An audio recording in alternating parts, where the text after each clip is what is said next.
Hi! Hello అందరికీ. Delivery అయినప్పుడు అమ్మ మన పక్కన ఉండడం ఎంత అవసరమో అది అందరికీ తెలుసు. సో, నా డెలివరీ టైంలో మా అమ్మ నా పక్కన లేకపోవడం అది సాడ్‌నెస్. సో, ఎందుకు అంటే మా అమ్మకి కరోనా రావడం, ఇంటి దగ్గర ఉండడం, నేను హాస్పిటల్‌లో ఉండడం అంతా మా హస్బెండే చూసుకున్నాడు.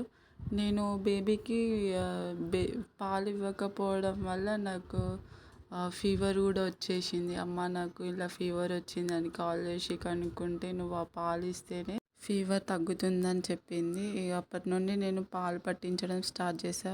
బట్ నేను బేబీని పట్టుకోవడం లేదు, మా అత్తమ్మనే పట్టుకొని ఇప్పించేది పాలని.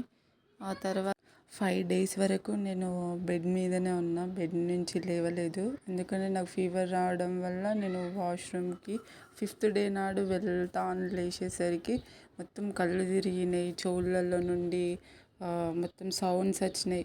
నేను దూది కూడా పెట్టుకోలేదు. మా అమ్మ ఉంటే పక్కన ఉంటే ఇది కూడా చెప్పేది కదా అనిపించింది. ఆ తర్వాత నేను దూదులు పెట్టుకొని మఫ్లర్ ఇట్లా కట్టుకుంటారు కదా, అది అప్పుడు కట్టుకున్నాను. పక్కన మన అమ్మ మనకు పక్కన ఉంటే అన్నీ చెప్పేది కదా అని ప్రతి మూమెంట్లో నాకు అప్పుడు అనిపించింది అన్నట్టు ఇంటికి వచ్చే వరకు.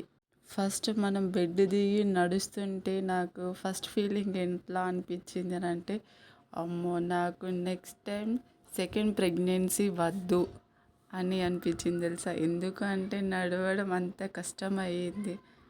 కానీ మా అమ్మని చాలా మిస్ అయ్యాను. మా అమ్మ ఇంటి దగ్గర బాధపడడం, నేను హాస్పిటల్లో బాధపడడం చాలా మిస్ అయ్యాను.